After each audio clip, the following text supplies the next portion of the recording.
আমার কাছে আমার জামিনের খবর গেল, আমি শেষদার উঠে পড়লাম যে আসলে আমি বাইরে গিয়ে কি করবো,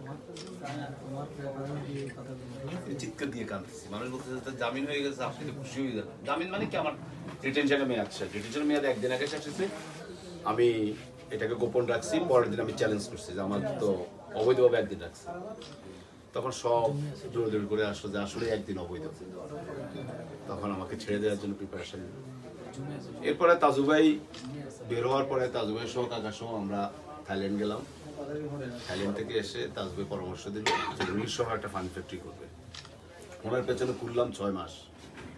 উনি তো আসলে একটু খুব লেজি মানুষ, মানে এই উঠতেছে যাচ্ছে যাচ্ছে উঠতেছে, কত করে দিন শেষ, আবার ঘুমানোর সময় হয়ে যায়। আল্লাহ ওনাকে ব্যস্ত নসিব করে।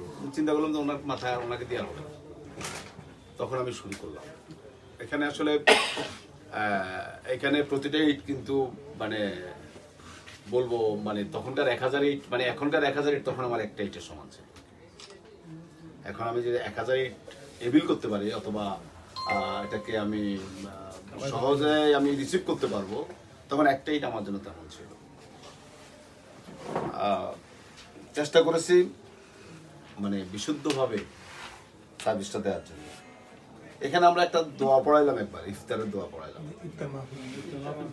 আমি নাকি কাকে দাওয়াত দিই, এর পরের দিন পুলিশ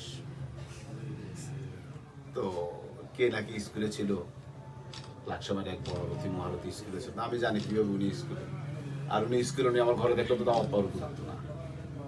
তো ভদ্রলোককে দাওয়াত দেই নেই, পরদিন থেকে পুলিশ। ওইটাই ছিল আমাদের শেষ ইফতার। এরপরে আর আমরা এখানে আর ইফতার প্রোগ্রাম করতে পারি না। এবার যখন অনেক স্ট্রাগল, আমি সারাদিন কোর্টে ছিলাম, রাতে এখানে কাজ করতাম, আবার এখান থেকে যাইতাম, আবার কোর্টে যেতাম।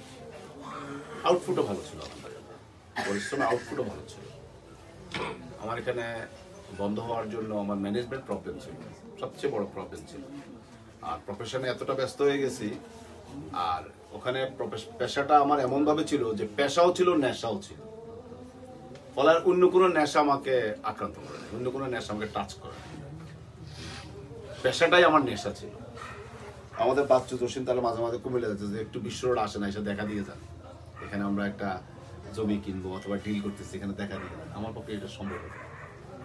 ওখানে আমার 200 টাকা পাইতাম, আলহামদুলিল্লাহ।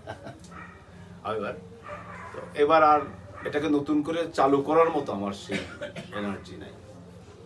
কালকে যেন কাকে বলেছিলাম যে আসলে নতুন কোনো বিজনেস মাথায় নেয়া অথবা সেখানে সময় দেয়া অথবা এটাকে আবার রান করানো, আমার আর সেই এনার্জি এখন। আজকে এর কাছে কাকে যেন বলছিলাম, মোহাম্মদকে বলতেছিলাম না কে যেন ছিল, যে আমি আর 10 বছর হয়তো 60-এর পরে তো মোটামুটি সব 10-12 বছরের জন্য আর বাড়ি গেলাম। 3.5 হাত আছে, এটাকে সুন্দর করে সাজাই। মাসুম উদ্যোগ নিয়েছে, আন্তরিক ধন্যবাদ জানাই, কৃতজ্ঞতা জানাই যে মাসুমের প্রচেষ্টার মাধ্যমে আমার ব্র্যান্ডটা অন্তত বেঁচে থাকবে।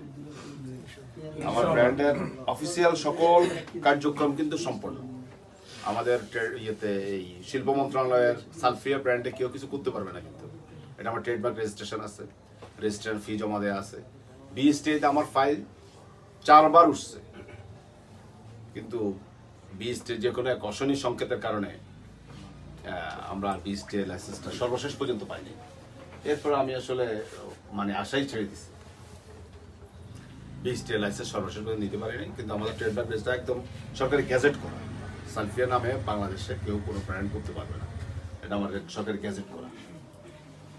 তো আমরা এখানে ইনিশিয়াল একদম প্রাথমিক পর্যায়ে আমাদের ইসমাইল কাকা, বিপ্লব ভাই, আমাদের একদম প্রথমে একদম মানে আমাদের শুরুটাই কিন্তু ওনাদেরকে দিয়ে।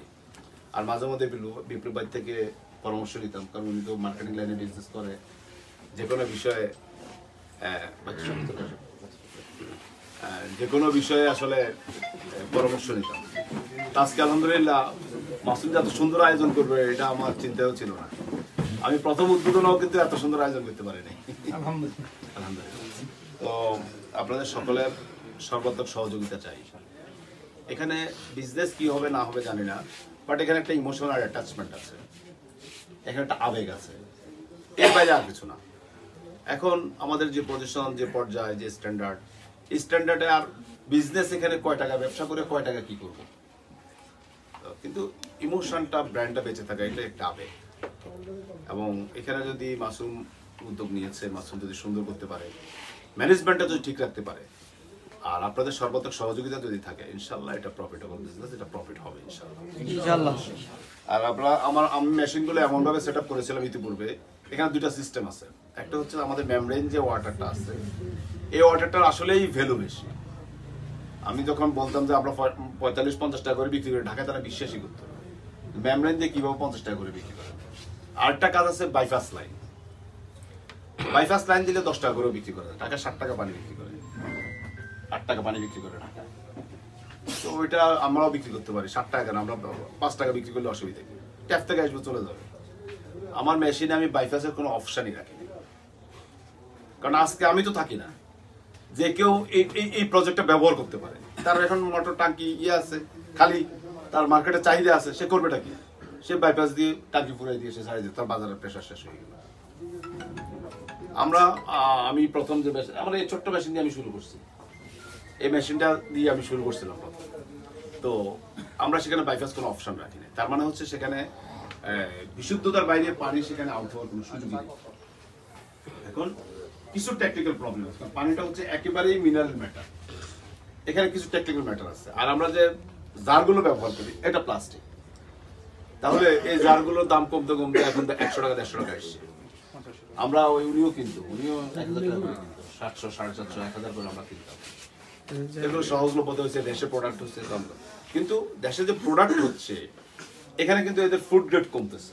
কারণ আমাকে 150-200 টাকায় জার দিচ্ছে, আমি 750 টাকায় জার দিচ্ছি।